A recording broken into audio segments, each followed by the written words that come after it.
Hi all, welcome to homely profits. ഇന്നത്തെ എൻ്റെ first entry വന്നത് നിഫ്റ്റിയിലാണ്. നിഫ്റ്റിയിൽ 1 മിനിറ്റിലാണ് എൻ്റെ സ്കാൽപ്പിംഗ് വന്നത്. അപ്പോൾ ഞാൻ ഇവിടെ ഞാൻ എടുത്തിരിക്കുന്നത് നിഫ്റ്റിയിൽ 1211ലാണ് എൻ്റെ എൻട്രി വന്നത്. അതെന്ന് വെച്ചിട്ടുണ്ടെങ്കിൽ ഒരു റിവേഴ്സൽ എൻട്രിയാണ്. അപ്പം ഇതൊരു താഴേക്ക് ഡൗൺ അടിച്ചുകൊണ്ടിരിക്കുകയായിരുന്നു. ഡൗൺ അടിച്ചുകൊണ്ടിരിക്കുന്ന മാർക്കറ്റ് ഒരു റിവേഴ്സായി നമുക്ക് ക്ലിയർ ആയിട്ട് ഒരു പുൾ ബാക്ക് E20 കിട്ടിയത് കൊണ്ട് ഞാൻ കയറിയതാണ്. അപ്പം ഒരു അടുത്തൊരു സ്വിങ് വരെ എന്നുള്ള രീതിയിലാണ് ഞാൻ നോക്കിയത്. അപ്പം അടുത്തൊരു ലെവൽ ഞാൻ മാർക്ക് ചെയ്തത് എൻ്റെ പ്രീവിയസ് ഇവിടെ ഒരു സ്വിങ്, ചെറിയൊരു സ്വിങ് ആയിട്ടുള്ളത് 1050 ആണ്. അപ്പം ആ 1050 ആ ഒരു റേഞ്ച് വരെ പോകുമെന്നുള്ള ആ ഒരു കണക്കിനാണ് ഞാനിവിടെ എൻട്രി എടുത്തത്. അപ്പം എൻ്റെ എൻട്രി പോയിന്റ് വന്നത് 1211ലാണ്. അപ്പോൾ 1211ൽ ഞാൻ എൻട്രി എടുത്തു. അത് 20യിലും കൂടി സപ്പോർട്ട് വരുന്ന രീതിയിൽ അതിൻ്റെ താഴെ SL വെച്ച് ഞാൻ എൻ്റെ എൻട്രി പ്ലേസ് ചെയ്തു. 1223ൽ എനിക്കെൻ്റെ 1:2 എന്നുള്ള റിസ്ക് റിവാർഡിൽ എനിക്കെൻ്റെ ടാർഗറ്റ് ഹിറ്റായി. ഇതായിരുന്നു എൻ്റെ ഫസ്റ്റ് എൻട്രി. അത് കഴിഞ്ഞ് നല്ല മൂവ് ഇന്ന് നിഫ്റ്റിയിൽ 1 മിനിറ്റിൽ നോക്കുകയാണെങ്കിൽ ആ ഒരു നല്ല മൂവ് അവിടെ പോയിട്ടുണ്ട്. പക്ഷെ ഞാൻ 1:2 ഞാൻ കറക്റ്റായിട്ട് തന്നെ ഇതിലിറങ്ങി. അപ്പം അതുകൊണ്ട് എനിക്ക് വലിയൊരു പോയിൻറ്റ്സ് ഒന്നും ഇതിൽ ക്യാച്ച് ചെയ്യാൻ പറ്റിയിട്ടില്ല. അപ്പം ഇതാണ് എൻ്റെ ഒരു ഫസ്റ്റ് എൻട്രി വന്നത്. എൻ്റെ സെക്കൻഡ് എൻട്രി വന്നിരിക്കുന്നത് 126ലാണ്. അത് ഞാൻ എടുക്കാനുള്ള റീസൺ, ഇവിടെ താഴേക്ക് വന്നു, 20ന് താഴെ വന്ന് ഈ ഒരു ക്യാൻഡിൽ, അതായത് 16ൻ്റെ ക്യാൻഡിൽ വന്നിരിക്കുന്നത് ഇപ്പുറത്തെ ഒരു സ്വിങ് ഉണ്ട്, അതായത് 1213ൻ്റെ ഒരു ക്യാൻഡിൽ വന്നിരിക്കുന്ന അതേ റേഞ്ചിൽ നിന്ന് തന്നെയാണ് ഇവിടുന്ന് ഈ 16ൻ്റെ ക്യാൻഡിൽ സപ്പോർട്ട് എടുത്തേക്കുന്നത്. അപ്പം ആ ഒരു ഇതിനെ ഞാനൊരു സപ്പോർട്ടായിട്ട് തന്നെ കണക്കാക്കി. കാരണം ഈ ഒരു ഏരിയയിൽ നിന്ന് റിവേഴ്സ് ആവാനുള്ള ചാൻസ് കൂടുതലുണ്ടെന്ന് എനിക്ക് തോന്നി.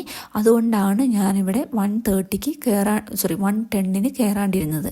അല്ലെങ്കിൽ ഈ ഒരു സിംഗില്ലായിരുന്നെങ്കിൽ ഈ 110 നല്ലൊരു എൻട്രി ആകുമായിരുന്നു. അപ്പം 110 എനിക്ക് എടുക്കാൻ പറ്റാത്തതിനുള്ള റീസൺ എന്ന് പറയുന്നത് അതൊരു റേഞ്ചിൽ വന്ന് ഒരു W പാറ്റേൺ വരാനുള്ള ചാൻസ് കൂടുതലാണെന്ന് തോന്നിയതുകൊണ്ടാണ് ഞാൻ അത് എടുക്കാണ്ടിരുന്നത്. അതിനുശേഷം ശരിക്കും പറഞ്ഞു കഴിഞ്ഞാൽ ഈ ഒരു പോയിൻ്റൊക്കെ എത്തിയപ്പം 118ൻ്റെ ക്യാൻഡിലൊക്കെ എത്തിക്കഴിഞ്ഞപ്പോൾ ആ ഒരു റേഞ്ച് അത് ബ്രേക്ക് ചെയ്തു. അപ്പോൾ ആ റേഞ്ച് ബ്രേക്ക് ചെയ്ത് താഴെ പോയിട്ട് വന്ന പുൾ ബാക്കാണ് ശരിക്കും ഈ 126 എന്ന് പറയുന്നത്. അതും കറക്റ്റായിട്ട് നമുക്ക് 20യിൽ സപ്പോർട്ട് എടുക്കുകയും ചെയ്തു. അപ്പം അതുപോലെ തന്നെ എൻ്റെ 1:2 എന്നുള്ള ടാർഗറ്റ് ഞാൻ കണക്കാക്കിയത് ഈ 1151ൻ്റെ ക്യാൻഡിലാണ്. അപ്പം എനിക്ക് ലൈവിൽ ഞാനത് റെക്കോർഡ് ചെയ്യുന്നതുകൊണ്ട് ആ സമയത്ത് ഇതെനിക്ക് കറക്റ്റായിട്ട് കാണിക്കാൻ പറ്റില്ല.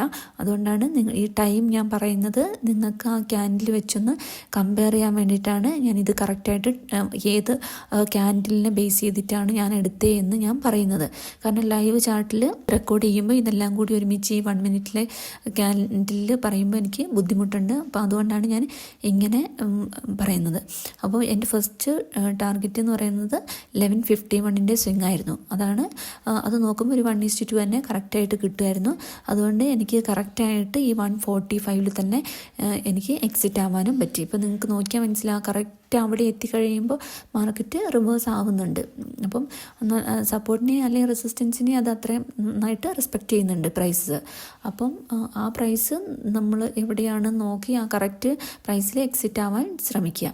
അപ്പം ഇവിടെ ഞാൻ എടുത്തിരിക്കുന്ന എൻട്രി ക്യാൻഡിൽ വന്ന് 126ഉം എൻ്റെ എക്സിറ്റ് വന്നത് 145ൻ്റെ ക്യാൻഡിലാണ് എൻ്റെ എക്സിറ്റ് വന്നത്. അപ്പം ഇതാണ് എൻ്റെ സെക്കൻഡ് എൻട്രി ആയിട്ട് വന്നത്. എൻ്റെ ലാസ്റ്റ് എൻട്രി വന്നത് ബാങ്ക് നിഫ്റ്റിയിലാണ്. ബാങ്ക് നിഫ്റ്റിയിൽ ഞാനിവിടെ ഒരു സപ്പോർട്ട് ലൈൻ ഞാൻ വരച്ചിട്ടുണ്ടായിരുന്നു. ആ സപ്പോർട്ട് ബ്രേക്ക് ചെയ്ത് കിട്ടിയാൽ ഒരു പുൾ ബാക്ക് കിട്ടിയാൽ എടുക്കാമെന്നുള്ള കണക്കിനായിരുന്നു. അപ്പം ഇവിടെ സപ്പോർട്ട് 2 പ്രാവശ്യം റിജക്റ്റ് ചെയ്ത ഒരു ഏരിയ ആയതുകൊണ്ട് ഞാൻ അതിനെ ഒരു സപ്പോർട്ടായിട്ട് കണക്കാക്കി ഒരു ലൈൻ ഞാൻ വരച്ചിട്ടുണ്ടായിരുന്നു. അപ്പം അത് ബ്രേക്ക് ചെയ്ത് എനിക്ക് കിട്ടിയ പുൾ ബാക്ക് എന്ന് പറഞ്ഞാൽ കറക്റ്റ് 20യിലും കൂടി കിട്ടിയത് കൊണ്ടാണ് ഞാൻ ആ ഒരു എൻട്രി ഞാൻ എടുത്തത്. അപ്പം 234 ആണ് എൻ്റെ എൻട്രി ആയിട്ട് വന്നത്. അപ്പോൾ 33ൻ്റെ ഹൈ ആണ് ഞാൻ SL ആയിട്ട് വെച്ചത്. പക്ഷേ ഇവിടെ ഞാൻ എടുത്ത പാട് തന്നെ മാർക്കറ്റ് റിവേഴ്സായി. ഞാൻ ഇതിവിടെ ഞാൻ SL സെറ്റ് ചെയ്തിട്ടുണ്ടായിരുന്നില്ല, SL ഇട്ട് വച്ചിട്ടുണ്ടായിരുന്നില്ല. അപ്പോൾ എൻ്റെ SL എന്ന് പറയുന്നത് ഈ ഒരു സിങ്ങിന് മുകളിൽ ക്ലോസ് വരികയാണെങ്കിൽ എക്സിറ്റ് ആവാം എന്നുള്ള കണ്ടീഷനിലാണ്. അതായത് നമ്മളിപ്പോൾ കയറിയ പാട് തന്നെ ഞാൻ SL ഇടാറില്ല. ഏകദേശം SL ഞാൻ മാർക്ക് ചെയ്യാറേ ഉള്ളൂ. കാരണം എന്ന് വെച്ചിട്ടുണ്ടെങ്കിൽ ചിലപ്പോൾ ആ ഒരു അവിടെ പോയി ടെസ്റ്റ് ചെയ്തിട്ട് റിജക്റ്റ് ചെയ്ത് വരാറൊക്കെ ഉണ്ട്. അപ്പോൾ അതുകൊണ്ട് നമ്മൾ SL ഇട്ട് വെച്ച് കഴിഞ്ഞാൽ നമ്മുടെ SL ഹിറ്റാവാനുള്ള ചാൻസ് കൂടുതലുണ്ട്. അപ്പം ഒരു മൂവ് സ്റ്റാർട്ട് ചെയ്ത് നമുക്ക് ഒരു സ്റ്റോപ്പ് ലോസ് ട്രെയിൽ ചെയ്യുന്ന അങ്ങനെയുള്ള കണ്ടീഷനിൽ നമുക്ക് SL ഇട്ട് വെക്കാം. പക്ഷേ ഇവിടെ ഇപ്പം ഞാനത് വിചാരിച്ചത് ഈ 233 മുകളിൽ ക്ലോസ് വരുമ്പോൾ എക്സിറ്റ് ആവാം എന്നായിരുന്നു. പക്ഷേ അവിടെ ഇപ്പം 236 തന്നെ അത് ടെസ്റ്റ് ചെയ്തു. പക്ഷേ ഈ 239ൻ്റെ ആ ഒരു ബിഗ് ക്യാൻഡിൽ വന്ന് അതും ഈ ഒരു റേഞ്ചിൽ തന്നെ ക്ലോസ് വന്നു. അപ്പം ഈ 235ന് ഒരു ഫോളോ ത്രൂ വരുമ്പം എക്സിറ്റ് ആവാം എന്നുള്ളൊരു കണ്ടീഷനിലായിരുന്നു. അപ്പോൾ ഞാനിവിടെ എക്സിറ്റ് വന്നിരിക്കുന്നത് 244ലാണ്. അപ്പോൾ ഇതിനൊരു ഫോളോ ത്രൂ ആയിട്ട് വന്നത് 244നാണ്. അപ്പോൾ 244ന് ഞാൻ എക്സിറ്റായി. അപ്പം ഇതെനിക്ക് SL ഹിറ്റായ ഒരു എൻട്രി ആയിരുന്നു. അപ്പം ആദ്യത്തെ 2 പ്രോഫിറ്റ് ആയിരുന്നു, പക്ഷേ ഇതെനിക്ക് SL ഹിറ്റായി. ഇന്ന് ഞാൻ ഈ 3 എൻട്രീസാണ് എടുത്തത്. അപ്പോൾ ഫസ്റ്റ് 2 എനിക്ക് പ്രോഫിറ്റ് ആയിരുന്നു, പക്ഷേ ലാസ്റ്റ് 1 എനിക്ക് SL ഹിറ്റായി. അപ്പം ഇതാണ് ഇന്നത്തെ എൻ്റെ ഒരു സ്കാൽപ്പിംഗ് സെറ്റപ്പ്. Thank you.